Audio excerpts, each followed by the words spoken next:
Hello, and welcome to the Emergency Medicine Clinics podcast. I'm Patrick Manley, the managing editor for the series here at Elsevier. Emergency Medicine Clinics is a quarterly publication consisting of review articles centered on a central topic. Today, we will be discussing the February 2015 issue on the management of hazardous materials emergencies.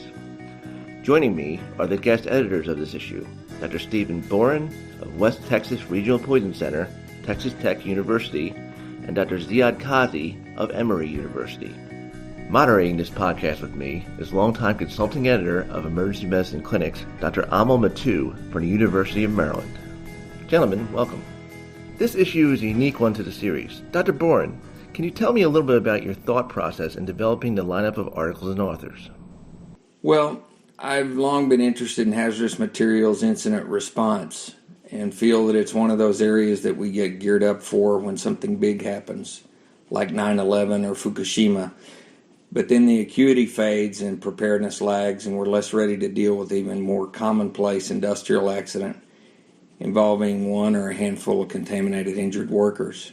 I wanted this issue to be about continuous preparedness for any hazmat event, chemical or radiological. Very early on, I enlisted the help of Dr. Kazzi, who's not only an accomplished toxicologist, but a strong advocate for and teacher of preparedness for radiological incidents. Between the two of us, we came up with what I would call a toolbox for the emergency physician, who may be faced with a hazmat emergency only a few times in his or her career. By this I mean checklists for preparedness, basic steps to get your hospital ready, and the critical issues of toxidrome recognition, decontamination, supportive care, and antidotes where they exist. In addition, we chose a handful of must-know chemical and radiological substances that most often pose life-threatening challenges, such as organophosphorus compounds, corrosives, asphyxiants, and certain radionuclides. As for the authors, I'm pleased to say we were able to recruit among our colleagues some of the brightest specialists in their respective domains. We brought together from academia, government, and the private sector not only emergency physicians, but health physicists, behavioral scientists, toxicologists, pediatricians, and occupational and environmental physicians. A broad subject like hazardous materials response requires a multidisciplinary approach. So that was our thinking on this. Dr. Mattu, do you have any questions? Yeah, I think this is a really important issue that we really haven't addressed in the EM Clinic series before. And personally, I always think that being a good emergency physician means you have to be prepared for things that you hope you never end up seeing. And that certainly applies to hazardous material emergencies. So, Dr. Kazzi, what was your hope for the scope of this issue and also the areas that you are going to cover in this issue? I think Dr. Borron covered it very well, but in addition to preparing our emergency physicians to these hazardous material incidents that, as Dr. Borron said, are usually, when they're in large scale, rare, luckily, but occasionally will arrive to the ED unannounced with a smaller number of patients, I wanted to add to it some of these agents that were less frequently encountered, like radiation. Radiological incidents are very rare, and when they occur, they are going to cause a lot of challenges to the emergency physicians and responders. So I wanted to make sure we also included agents that are not common, agents that clinicians are unfamiliar with. Let's dive into some of the articles in the issue. Dr. Kazzi, in Toxic Industrial Chemicals and Chemical Weapons by Tomasani, French, and Walter, what do you feel are some of the key takeaways? I think that's a cornerstone chapter in this issue. I think clinicians will learn through this chapter how to use proper exposure history to chemicals in evaluating various illnesses that they may encounter in the emergency department. I think this chapter emphasizes the need to perform systematic exposure history on these patients. And then, because we know that there are so many chemicals out there, way beyond our ability to really memorize every single one of them, it is very useful to learn how to look and recognize the presence of a toxidrome. When you look for this toxidrome and are able to identify it, this will help you manage the actual patient before you're able to identify the exact chemical that caused the illness. And that, as we know, may take several days to be completed. This chapter also emphasizes the need to understand several concepts, like the importance of having dose that is high enough to cause the illness, understand also toxicokinetics, which is what the body does to the toxicant, and toxicodynamics, which is what the toxicant does to the body. I thought the section on antidotes was especially interesting. Yes, antidote therapy is an important part of hazmat incident management, definitely when applicable and used appropriately. And I think it covers it in a very practically useful manner. Next, let's look at emergency department management of patients internally contaminated with radioactive materials by yourself, Drs. Buzzell, Bertelli, and Christensen. Any key takeaways from this? I think this chapter was a unique contribution in this issue because it discusses, a rare scenario, like we already said, and brought together scientists, physical scientists, occupational medicine professionals, as well as emergency physicians and toxicologists together to explain this complicated topic that intimidates many clinicians and responders. Contamination of victims will intimidate, cause fear in responders transporting these victims to the ED, as well as providers receiving these patients. So this chapter concisely and simply explains the process of caring for these victims, and also for the first time in emergency medicine literature introduces the concept of clinical decision guide. This is a tool aid that was created by the National Council on Radiation Protection and Measurement, I think in 2008, meant to aid clinicians assessing the severity of an internal contamination incident in a patient. And I think the emergency physician will enjoy learning about this tool and possibly using it, and also becoming familiar with the existing medications that are available for us to treat some of these patients. Dr. Borron, the hospital planning for hazmat emergencies, I'm sure as you've experienced in working in different hospitals, including chemical and radiologic events, is often something of relatively low priority for hospital administrators and even the clinicians working in the hospital. Fortunately, one of the chapters in this issue of EM Clinics that was written by Drs. Brooke Moore, Robert Geller, and Charlotte Clark deals exactly with just that topic of hospital preparedness. What can you tell us about this issue of hospital preparedness? Well, this particular group of authors comes to us from Emory University, and the world has recently witnessed Emory's preparedness to take on essentially whatever hazard presents itself, evidenced by their masterful management of multiple Ebola cases in a country which had until recently not experienced Ebola outside the laboratory. I particularly like this chapter because it puts chemical and radiological emergencies in the context of an all-hazards approach to disasters. For most hospitals and most emergency physicians, even one chemically or radiologically contaminated patient is a mini disaster. This chapter sets the stage for general disaster preparedness and specific approaches to chemical and radiological incidents. It underscores two of the greatest pitfalls in hospital preparedness: poor communications and inadequate training. Hospital emergency departments are noted for personnel turnover, creating challenges for readiness. The authors point out the need for well-organized teams who drill frequently to maintain their edge. The personal protective equipment, or PPE, worn in these events is often bulky, impeding communications and imposing heat stress on unaccustomed providers. Without education, practice, and a safety plan, PPE poses significant risks to healthcare workers. This chapter also touches on facility preparedness, including hazard analysis, design of decontamination facilities, and stocking of specific antidotes. It ends with a mention of the need for recovery, which is not only a facility decontamination issue, but also a mental health issue for rescuers and patients alike. One of the other chapters, Resources for Toxicologic Information and Assistance, was written by Drs. Mark Kirk and Carol Iddens and had a lot of valuable guidelines. Can you share your thoughts about some of these? Sure. For this chapter, we paired two experts who had not previously worked with each other, but who came together to prepare an excellent source list of information and response resources for both chemical and radiological emergencies. Dr. Kirk hails from the University of Virginia and is a prolific writer on hazardous materials emergencies, and now a toxicologist for the Department of Homeland Security. His grasp of chemical threats and knowledge of human and bibliographic resources for chemical incident preparedness are unequaled.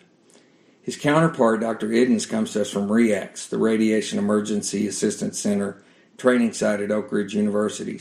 REACTS is the 24/7 go-to resource for any radiological or nuclear event. They've assisted with virtually every significant nuclear or radiological emergency, foreign or domestic, since their inception, including Chernobyl and Fukushima.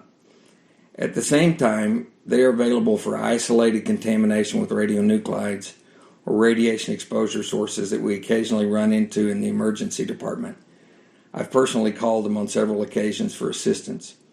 This chapter offers information about resources for pre-planning, hazard analysis, chemical and radiological incident education and training, and situational awareness. It proposes resources for immediate telephone and computer-based assistance, as well as secondary resources available from state and federal assets that are likely to come later in a major event. Box 1 in the chapter provides chemical and radiological speed dials for just-in-time assistance with unfamiliar emergencies. In addition, the most commonly encountered radioisotopes and their hazards are addressed, as is dose estimation for radiation exposures. These two authors are also largely responsible for Checklist 6 in the final chapter, which provides access to the many resources provided by the government for hazardous materials preparedness and response. Okay, now let's move on to some quick hits, some pearls and pitfalls from articles we haven't discussed yet. Dr. Kazzi, let's look at the pearls and pitfalls from the article on irritants and corrosives. This is a daunting task, but I will try to do it justice. This chapter is one of my favorites because of its importance for clinicians. Irritants and corrosives are commonly encountered in hazmat incidents. They are particularly important when they are causing toxicity through inhalation, and they actually affect the upper airways as well as the lower airways and lungs. It's important to remember that the management of these exposures is primarily supportive, with particular attention to the airway and ventilation and oxygenation. Moving on, let's look at the article on organophosphate and carbamate poisoning.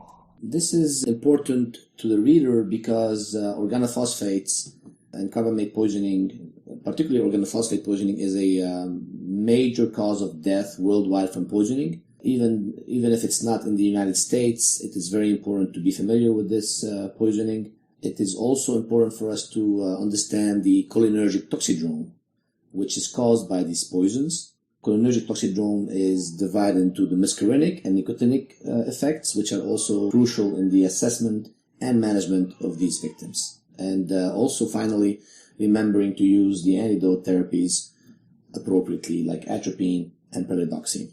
Thanks. Next, let's look at the article on intentional and inadvertent chemical contamination of food, water, and medication. This is a little bit of a atypical chapter because it covers topics that do not necessarily come to our minds as a setting for a hazmat incident, except that we all remember the recent contamination of the Elk River last year in West Virginia. Food, water, and medications basically offer multiple points of opportunity for contamination with chemicals or radioactive material. In these type of incidents, epidemiology plays a big role, especially in creating a case definition that is used to identify cases and investigate the actual incident. And as we saw again in the Elk River scenario, risk communication was very important and will remain to be one of the major challenges in such incidents. Lastly, let's look at the pros and pitfalls for the article on mental health consequences of chemical and radiologic emergencies. Well, I really enjoyed this chapter because it reminded me of the uniqueness of chemical and radiological emergencies in terms of the mental health consequences that they cause. We see these consequences with other disasters like natural disasters, but it really highlights very well what is different in chemical and radiological incidents. People that are exposed to these incidents are not necessarily prepared, like some are before a natural disaster occurs. Communities that live in natural disaster-prone areas often have built up a resiliency based on past experience. Chemical and radiological disasters come unannounced, and the communities affected are often unprepared and vulnerable. And I think this chapter does a great job discussing that. It also looks at some of the existing tools that we have in terms of psychological first aid and assessment for these mental health effects that I think the clinician will find useful in the emergency department. Dr. Borron, of the few remaining chapters, I'd like to ask if you could offer us some pearls and pitfalls regarding those. The first was a chapter on asphyxiants, which you actually authored. What can you tell us about asphyxiants? Well, there are a number of asphyxiants, and they are what I would describe as quick killers. Some speak of an asphyxiant toxidrome and kind of try to lump all these asphyxiants into one syndrome or one symptom complex. But there are really some unique differences that make recognition of a specific toxicant more likely.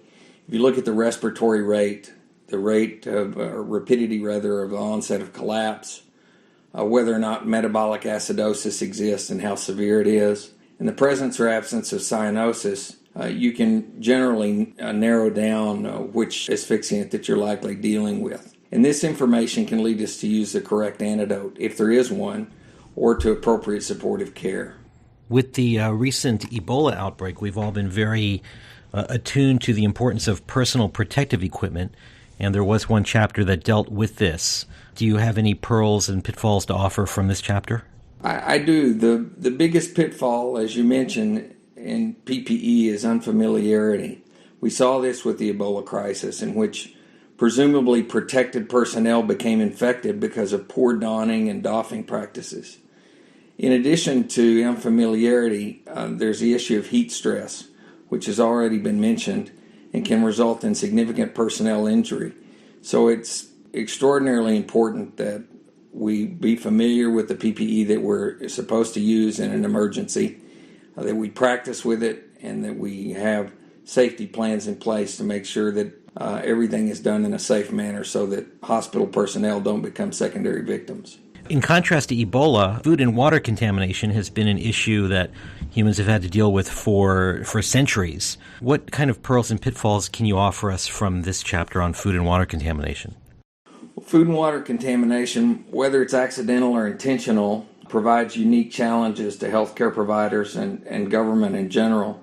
There probably is not a better example of an incident to generate mistrust and ongoing health concerns than contamination of a city's water supply. This was demonstrated amply by the Elk River incident that Dr. Kazzi discussed. But emergency physicians and poison centers are really trusted partners here, and they play a vital role in disseminating information in these events. And the final chapter was one, once again, that you authored on checklists for hazardous materials emergency preparedness. Can you comment on this chapter? Sure. I think the checklist appendix answers the question, where do I start? There's a checklist for virtually every other chapter in the book, covering preparedness, hazard assessment, human and bibliographical resources for response, and sources of training and education. I would underscore that this list of lists needs to be committed to a frequently updated, locally stored database in order to assure that internet links and telephone numbers are kept up to date and accurate. I would also emphasize that an old-fashioned paper copy needs to be kept in a nearby binder for those times when our computer resources fail.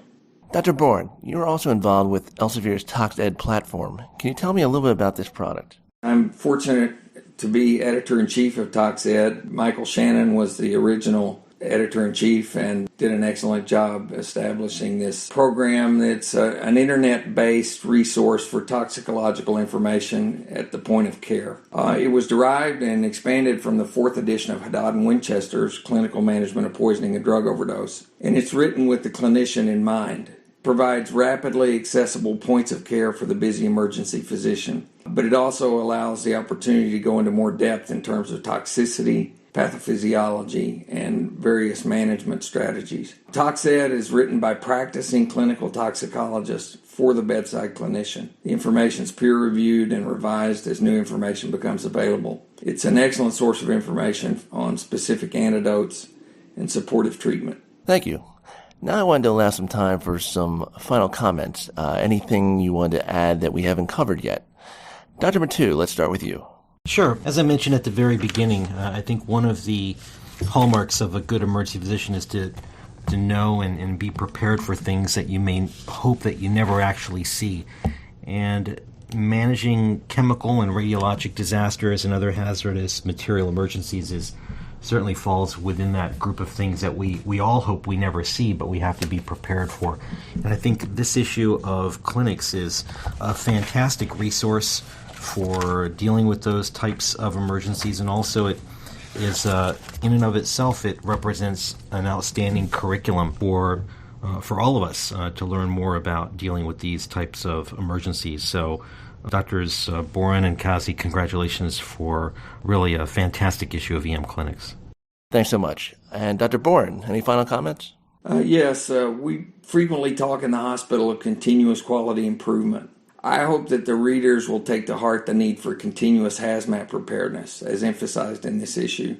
Dr. Kazzi and I learned a great deal working with this tremendous cadre of authors, and trust that the readers will benefit from their pearls of wisdom as much as we have. Thanks. Dr. Kazzi, any final comments? I think I'll take a step back and think about the world we live in nowadays. We've made a lot of progress in preventing technological disasters. Of course, we are constantly facing the threat of terrorism. So the only thing we can do to mitigate the consequences of these potentially devastating incidents is to learn how to recognize the injuries and manage the injuries. And this knowledge can help us save patients. Thank you for joining us for this edition of the Emergency Medicine Clinics podcast. Emergency Medicine Clinics is available for individual print subscription with accompanying electronic access, as well as on the Elsevier electronic platforms Clinical Key and Science Direct. A CME program is also available. For more information, visit info.theclinics.com. Be sure to follow us on Twitter @EMedClinics and subscribe to the Emergency Medicine Clinics podcast on iTunes. Upcoming issues of the series will focus on orthopedic emergencies in May, cardiovascular emergencies in August, and in November, respiratory emergencies. Thank you for joining us, and we'll see you next time.